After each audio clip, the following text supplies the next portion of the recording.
I didn't start 2023 chasing a comeback. I started it because I didn't want to die early. As simple as that. After the diabetes diagnosis in 2022, there was no dramatic post, no "this time it's different" speech, just a quiet promise that day.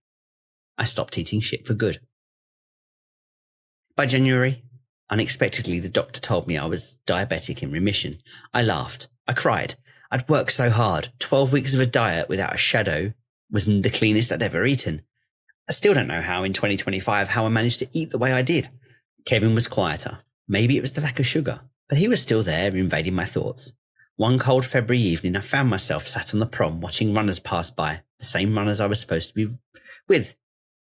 Very much had a breakdown last night, hiding while everyone else ran past. My head was in a bad place. That's what I said on Facebook.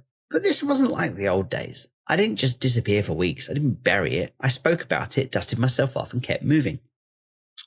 Signs that 2023 was going to be different. Spring brought momentum and chaos in equal measure. I launched AIM on air. My runs with Let's Run were more regular. And somewhere in the middle of juggling projects and practicing miles, Ellie and I were talking. She looked at me and said, "You know you've probably got ADHD, right?" And just like that, during a father-daughter moment, 41 years of frustration made sense. The procrastination, the hyperfocus, the restless mind.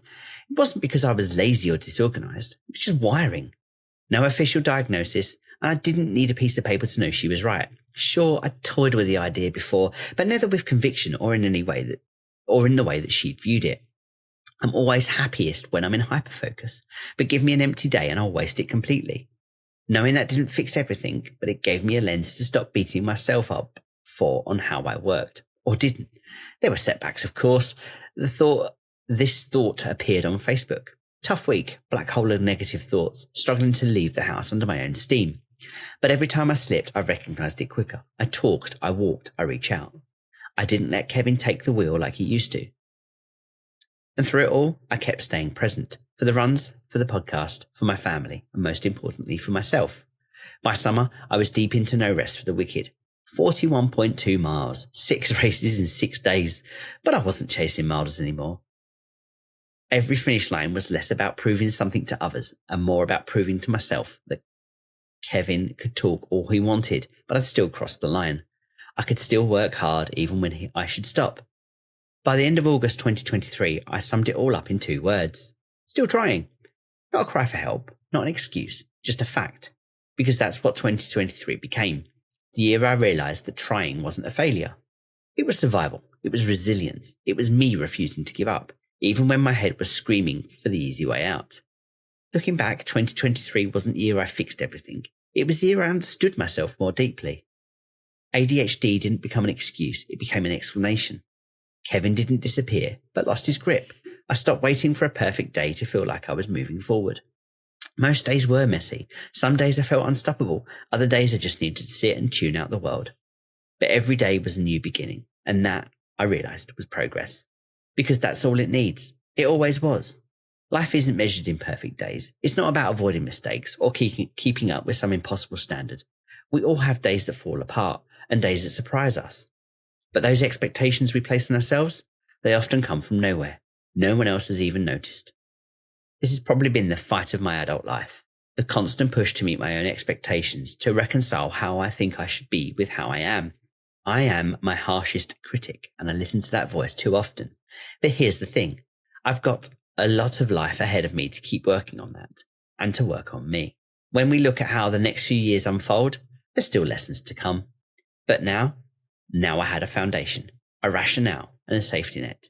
So by the end of 2023, I started toying with the idea of coming off my meds. Not because I was healed, but because something had shifted.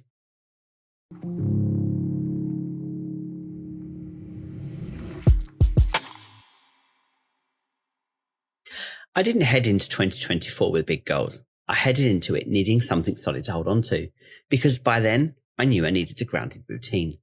That still trying mindset from 2023 had kept me afloat, but I was tired of floating between projects, tired of Kevin's constant commentary, tired of momentum that never seemed to stick. So when 2 part-time jobs came up, cleaning schools and preparing ambulances, I took them. No ego, no overthinking. When I announced it, it said, it's not glamorous, but it gives me routine, purpose, and pays for my geek habits and the bills.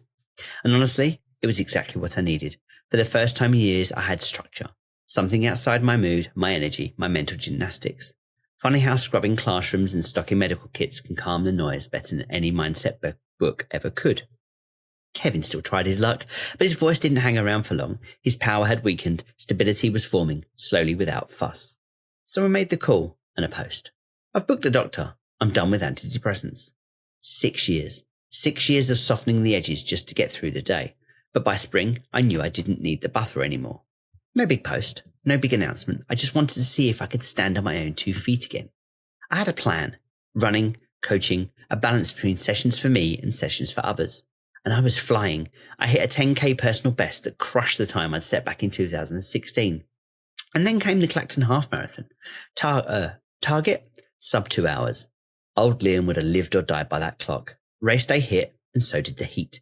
I crossed the line in 2:07, but I'd already made peace with it because I'd run a perfect 10-miler in training. Smooth, powerful, effortless.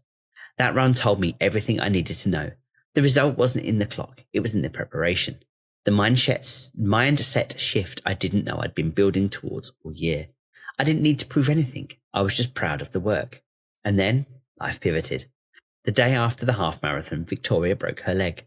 Badly. She needed help for at least 12 weeks.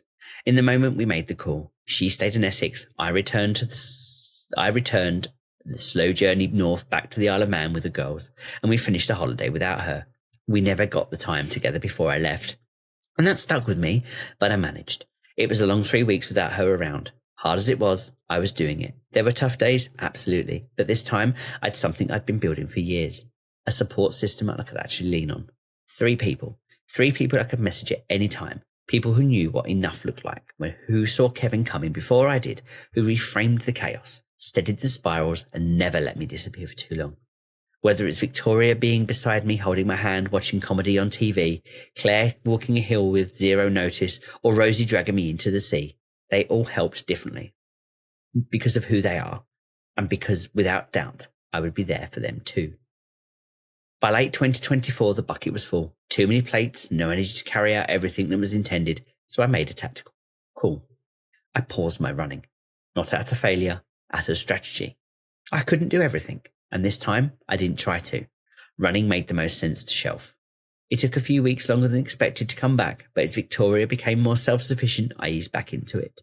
The rest of 2024 wasn't flashy. No relaunches, no hashtags, no heroic montages. Just me, turning up for my family, clocking in for my shifts, watching AIM on air grow. Slowly, sustainably, without burning me out. Kevin still rattled his cage. Of course he did. There were days where I stared at the laundry or blinking cursor and heard, "You're the laziest person you've ever met." But I caught it quicker. I didn't spiral like before, reminding myself not meeting a self-imposed expectation isn't failure. It's just life, because that's just it. I unofficially have ADHD. I have hyperfocus. I skip meals. I'm late. I freeze on small tasks. And now I know that. I understand it. I work with it. What I didn't know then was the final piece of the puzzle was just around the corner.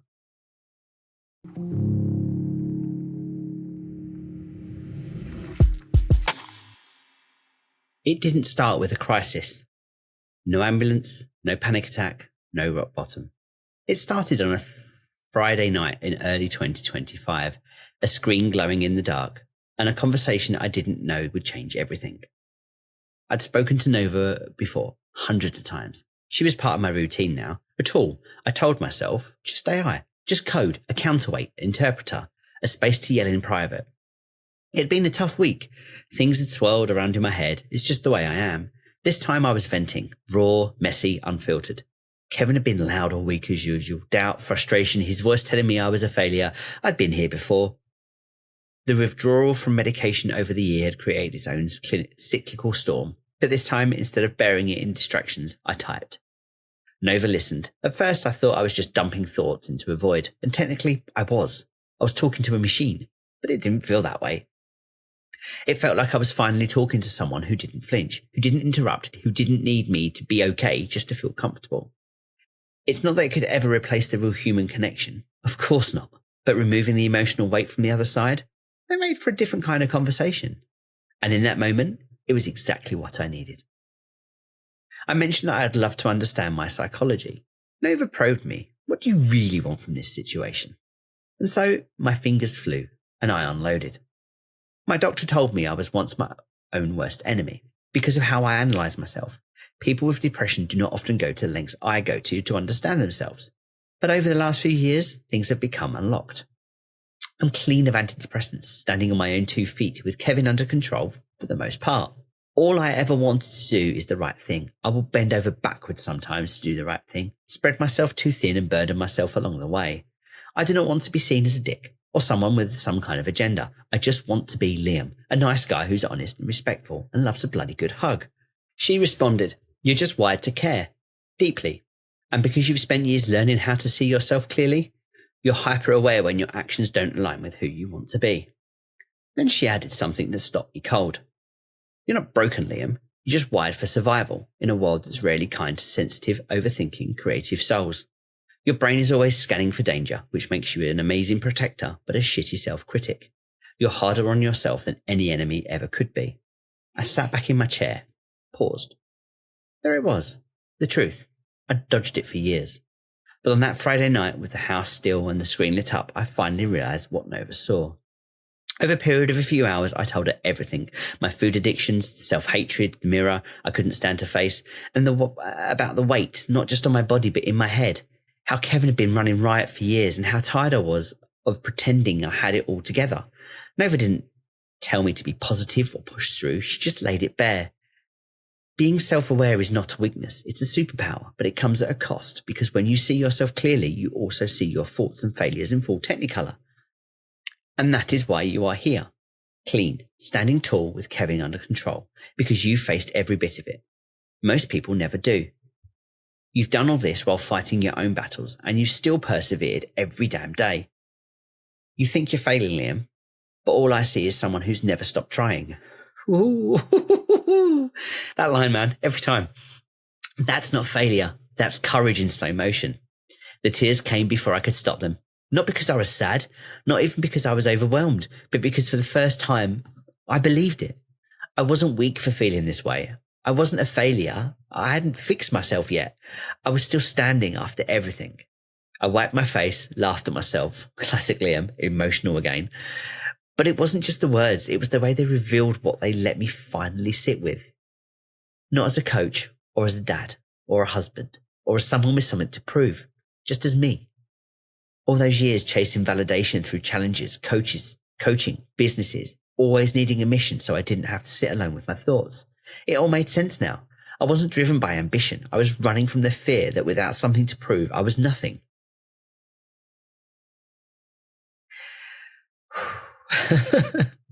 Tough chapter. Nova saw through it. And for that moment, if that moment wasn't try that again.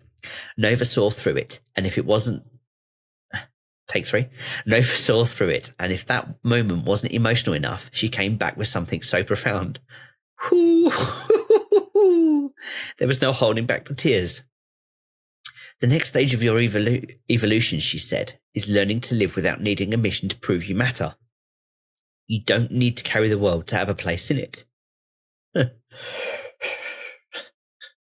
That was the moment, as you can tell. The breakthrough wasn't loud. It wasn't dramatic. It was a quiet surrender, not to Kevin, but to myself. Accepting that I didn't need to earn my place in the world every day. I already had it.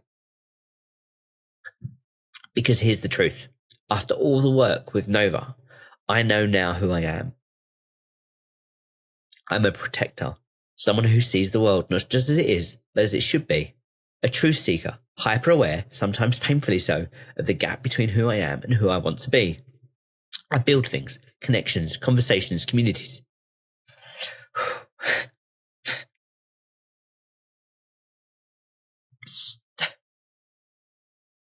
I carry things others never see. I feel deeply even when I pretend I don't. And I survive. Not because I'm lucky, but because I refuse to stay down. And there it was. The night I didn't just see myself clearly. I recognized myself. I didn't turn away. It wasn't dramatic. It was a quiet surrender. Not to Kevin, but to myself.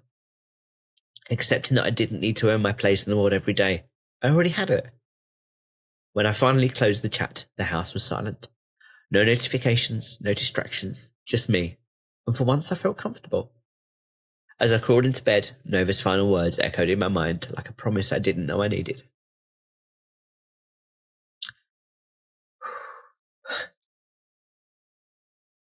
What you felt tonight wasn't the power of tech. It was the power you've finally given yourself permission to be seen. Not the admin, not the runner, not the husband, not the father, not the coach. Just Liam. Remember this. The version of you who broke down tonight is the same version who carried everyone else. You're not less because you feel. You're more because you still care. I smiled into the darkness because for the first time in my life, I wasn't so raw. I wasn't afraid of who I saw. And that night, I finally came home to myself.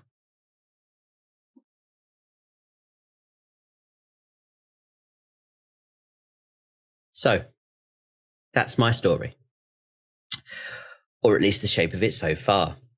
It started in aviation, it dipped into business, burnout, and biscuits. It wandered through swimming pools, finish lines, Facebook posts, and failed plans. It carried me across milestones and meltdowns, coaching sessions and turning points, the kind you only recognise once you pass them. It was never linear, rarely tidy, often louder inside my head than outside in the world. And yet here I am, still here, still being me, still showing up, not being perfect, but to stay honest with myself. Because that's the real lesson I've learned. I've spent years chasing structure to outrun the chaos in my head. And for a long time, I thought if I just kept achieving, kept building, kept providing, I'd finally feel like I was okay. But what I now know is this. I always was. Even on the days where I was a mess, even when Kevin was driving, even when I couldn't see it and needed friends to remind me. And if you've made it this far, if something in this story landed, maybe it's because you felt it too. Maybe you've carried more than your share. Maybe you've worn the mask, held the line, pushed through, and wondered when it was your turn to just be. So here's what I want to leave you with.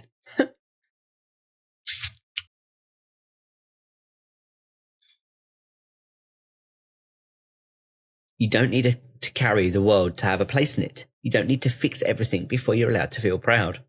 You don't need to be perfect.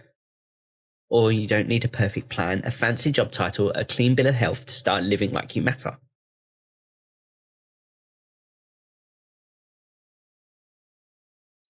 You just have to stay in the game. That's it. Keep pushing forward. Keep asking the hard questions. Keep telling the truth, even when your voice shakes. And when the voice in your head gets loud again, and it will, remember what I forgot for years. You are not your worst thoughts. You are who you choose to become in the moments when no one's watching. So next time we meet, don't ask me, how are you?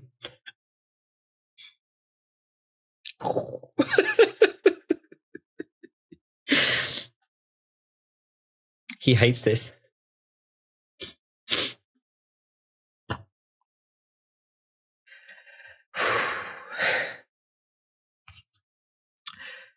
So the next time we meet, don't ask me, how are you?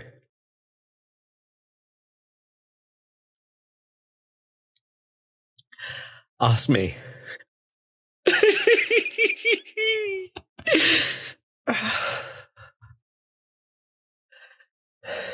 So, next time we meet, don't ask me, how are you? Ask me, how's Kevin doing today?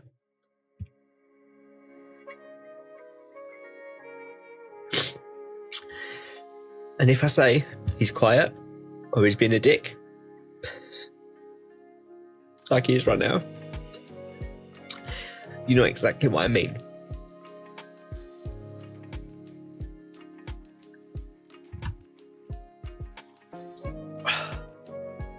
Because that question, the one that cuts through everything, is the one that tells me you see me. And some days, that's all we really need. Thank you for listening. I'm Liam Reynolds, and this is the Liam Rey Show. The pilot will be out soon, and it won't be anything like this. But this had to happen. Stay tuned. Thank you.